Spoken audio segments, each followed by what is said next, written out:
middle of Texas history. When Texas became a republic, well, just before then, when Sam Houston was running from Santa Ana and he left Gonzales, he crossed the Brazos River at Gross's Ferry, which is right below the current town of Hempstead.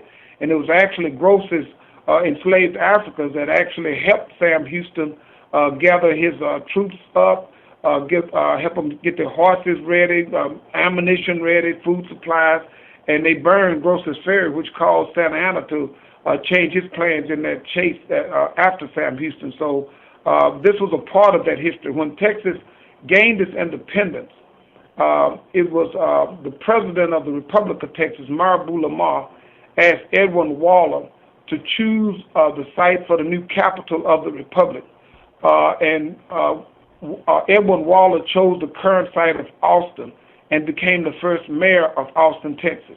When the Civil War broke out, the current town of Hempstead was a railhead for the Confederacy. It actually had 3 Confederate training camps located around Hempstead. One was Camp Carter, Camp Gross, and Camp Hebert. Camp Gross was actually a prisoner of war camp, and we have copies of the diary from some of the prisoners that were kept at that camp. But when the Civil War ended, Gordon Granger landed at Galveston Island on June 19, 1865, and read General Order Number 3. But it was not until around August the 25th when General George Armstrong Custer and several thousand cavalry troops rode into Waller County, into the current town of Hempstead, and these surrounding plantations, and at gunpoint they made them free the slaves off these plantations. One of the reasons we now believe that Custer came into Waller County is because the 3-star Confederate general that was in charge of the Trans-Mississippi Command was a general by the name of Edmund Kirby Smith. Kirby Smith was in charge of the Trans-Mississippi Command, which was all of the Confederate troops west of the Mississippi River. His headquarters during the final phases of the war were at his cousin's plantation known as Alta Vista, which is now Prairie View. So when you go to Waller County Courthouse on the north lawn, there's a historical marker that says "Break up at war's end," and it is there that the orders were read dismissing the Confederate troops in Texas. And we know now that those orders were written out here at Alta Vista. So this is pretty much where that war ended. And Texas never really bought off on the idea that it actually lost the war. I think it's part of its cultural fabric that it believes that it still left out of that war pretty much unscathed because it was the last command to really go down. Mm-hmm. That's kind of a background on this area. Okay. Now, how does that relate to Juneteenth? Well, Juneteenth was celebrated as a day that we got the word 2.5 years later that the Emancipation Proclamation was signed to go into effect on January 1st, 1863. We didn't get that word in Galveston until June the 19th when Gordon Granger landed at Galveston Island. But word didn't get up to Waller County on June 19th. We didn't have a clue what was going on down there. We didn't get the word around August the 25th from George Armstrong Custer. Oh, okay. Okay. So when was this school actually founded and by who? Okay. After the Civil War, the great question became, what do you now do with these newly freed Negro slaves? And one of the responses, primarily the major response, came from the northern businessmen, George Foster Peabody and other wealthy capitalists hired intellectuals. And one of their chief agents was Barnard Sears, who was a past president of Brown University. And the object was to come into the South and convince the state legislatures in the South to actually help transition the region in general and the Negro in particular from an agrarian-based economy to a more industrial economy. And in that kind of economy, slavery was not necessary. You needed wage earners. So they decided to use education as a technique to affect this transition. So it became a technique for social control. It was how do you transition a people that would prior to 1865, it was illegal to teach us how to read and write. How do you now transition us to this new economy, to be wage earners, to be able to get out there and be competitive in the mainstream?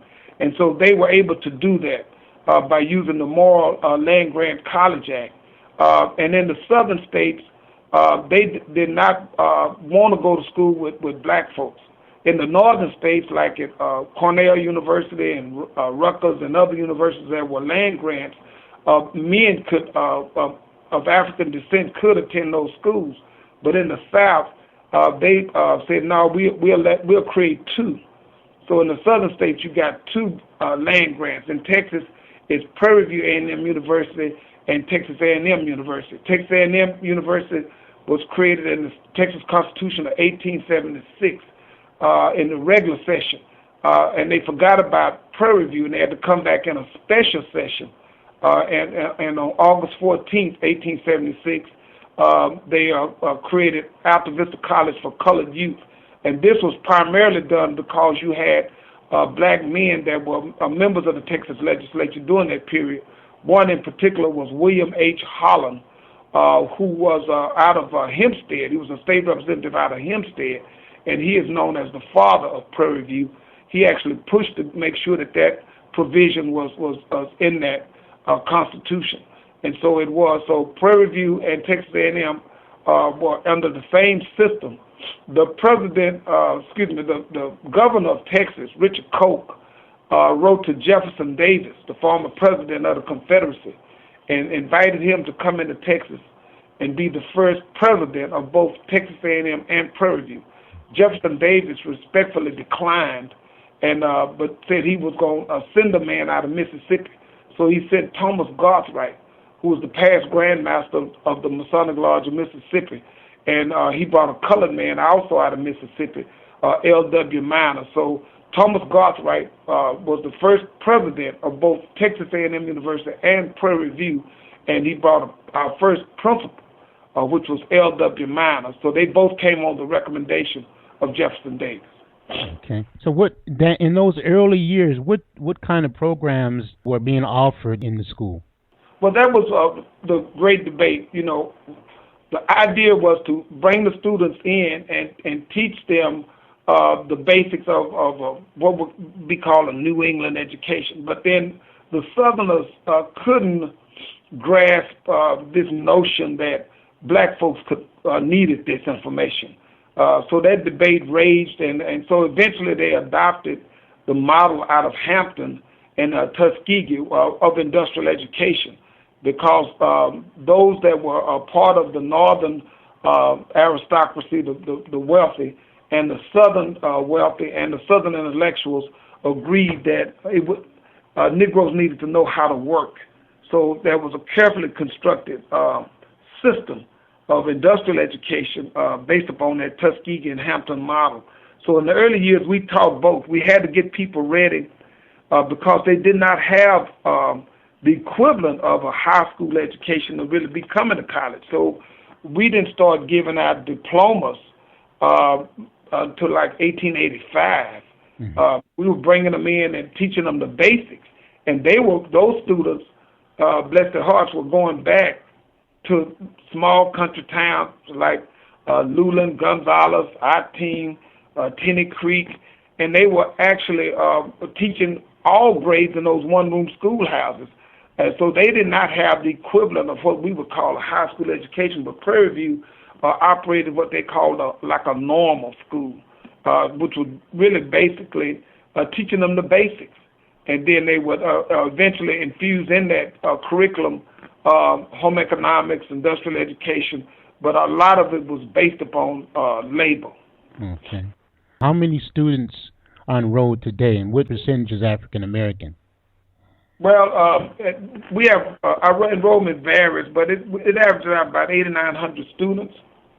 I would say of that, ethnicity would be African American would be the majority. I would say, well, at